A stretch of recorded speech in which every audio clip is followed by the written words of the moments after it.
की प्रातःकाल वेला में हम वही भगवान श्री रामचंद्र जी के सुंदर जीवन चरित्र का वर्णन सुन रहे हैं।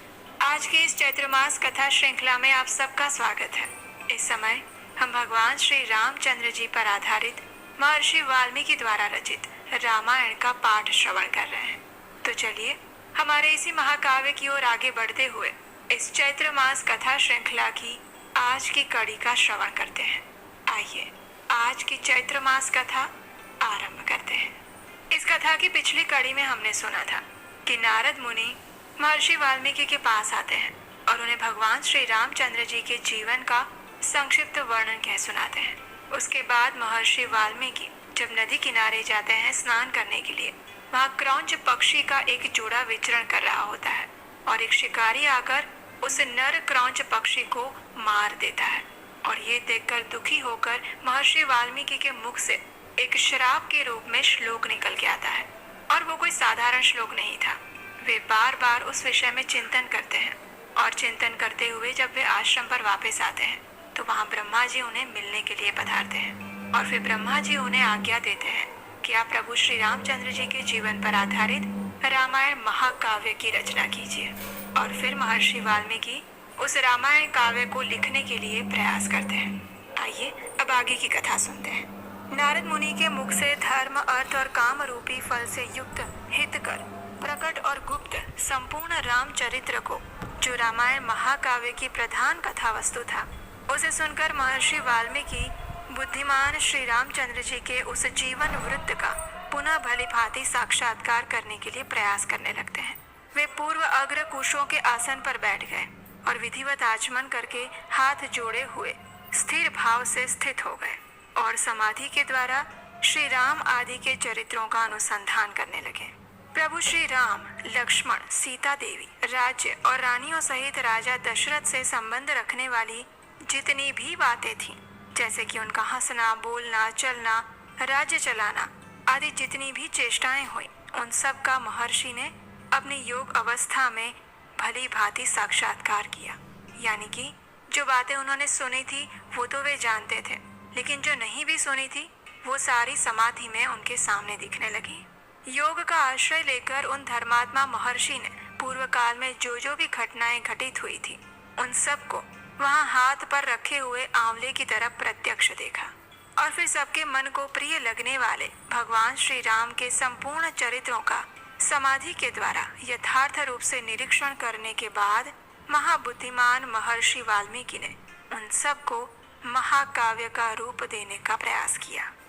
प्राप्त राजस्य रामस्य वाल्मीकिर्भगवान् ऋषिः चकार चरितं कृत्स्नं विचित्र पदमर्थवत् 24,000 श्लोकानामुक्तवान् ऋषिः तथा सर्गशतान् 5 षट्कांडानि तथोत्तरम्।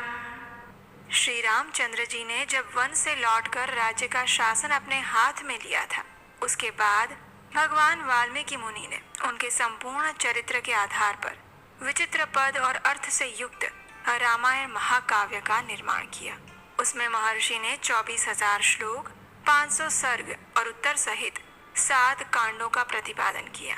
भविष्य और उत्तर कांड सहित समस्त रामायण पूर्ण कर लेने के बाद सामर्थ्यशाली महाज्ञानी महर्षि ने सोचा कि कौन ऐसा शक्तिशाली पुरुष होगा जो इस महाकाव्य को पढ़कर जन समुदाय में सुना सकेगा। शुद्ध अंतःकरण वाले उन महर्षि के इस प्रकार विचार करते ही मुनि वेश में रहने वाले राजकुमार कुश और लव ने आकर उनके चरणों में प्रणाम किया। राजकुमार कुश और लव दोनों भाई धर्म के ज्ञाता और यशस्वी थे। उनका स्वर बड़ा ही मधुर था और वे मुनि के आश्रम पर ही रहते थे। उनकी धारणा शक्ति अद्भुत थी और वे दोनों ही वेदों में पारंगत हो चुके थे। भगवान वाल्मीकि ने उनकी ओर देखा। उन्हें सुयोग्य समझकर उत्तम व्रत का पालन करने वाले उन महर्षि ने वेदार्थ का विस्तार के साथ ज्ञान कराने के लिए उन्हें देवी सीता के चरित्र से युक्त संपूर्ण रामायण महाकाव्य, जिसका दूसरा नाम पौलस्त्य वध अथवा दशानन वध था, उसका अध्ययन करवाया।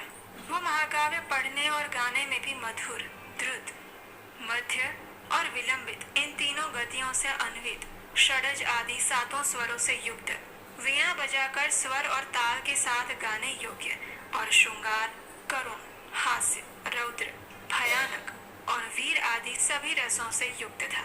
दोनों भाई कुश और लव उस महाकाव्य को पढ़कर उसका गान करने लगे। वे दोनों भाई गांधर्व विद्या यानी कि संगीत शास्त्र के तत्वज्ञ थे। संगीत में स्थान और मूर्छना के जानकार थे। मधुर स्वर से संपन्न और गंधर्वों के समान मनोहर रूप वाले थे। सुंदर रूप और शुभ लक्षण उनकी सहज संपत्ति थी। वे दोनों भाई बड़े मधुर स्वर से वार्तालाप करते थे।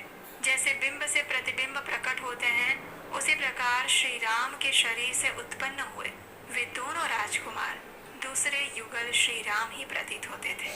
वे दोनों राजपुत्र सब लोगों की प्रशंसा के पात्र थे। उन्होंने उस धर्म अनुकूल उत्तम उपाख्यान में संपूर्ण काव्य को जिह्वाग्र कर लिया था। और जब कभी भी ऋषियों, ब्राह्मणों और साधुओं का समागम होता, उस समय उनके बीच में बैठकर वे दोनों तत्वज्ञ बालक एकाग्रचित्त होकर रामायण का गान किया करते थे। एक दिन की बात है, बहुत से शुद्ध अंतःकरण वाले महर्षियों की मंडली एकत्र हुई थी।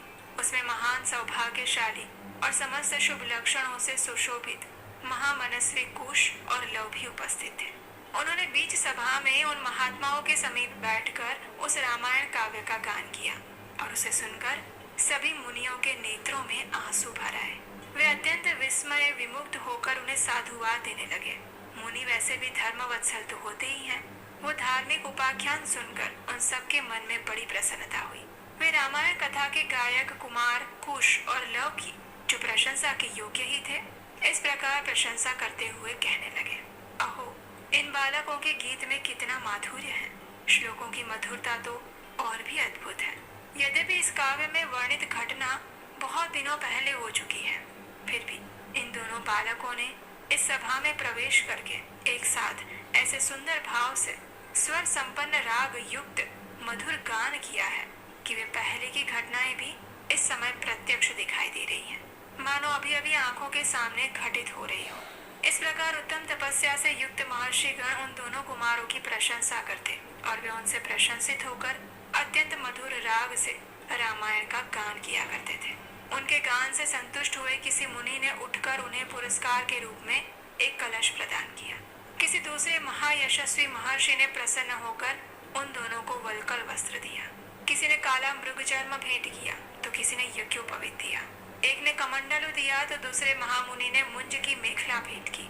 तीसरे ने आसन और चौथे ने कौपिन प्रदान किया। किसी अन्य मुनि ने हर्ष में आकर उन दोनों बालकों के लिए कुठार अर्पित किया। किसी ने गेरुआ वस्त्र दिया तो किसी मुनि ने चीर भेंट किया।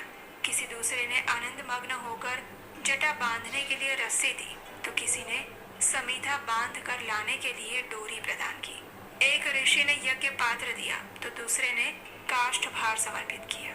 किसी ने वूलर की लकड़ी का बना हुआ पीढ़ा अर्पित किया और कुछ लोग उस समय आशीर्वाद देने लगे, हे पुत्रों, तुम दोनों का बहुत कल्याण हो। दूसरे महर्षि प्रसन्नता पूर्वक बोल गए, तुम्हारी आयु बढ़े। इस प्रकार सभी सत्यवादी मुनियों ने उन दोनों को अनेक प्रकार के वरदान दिए।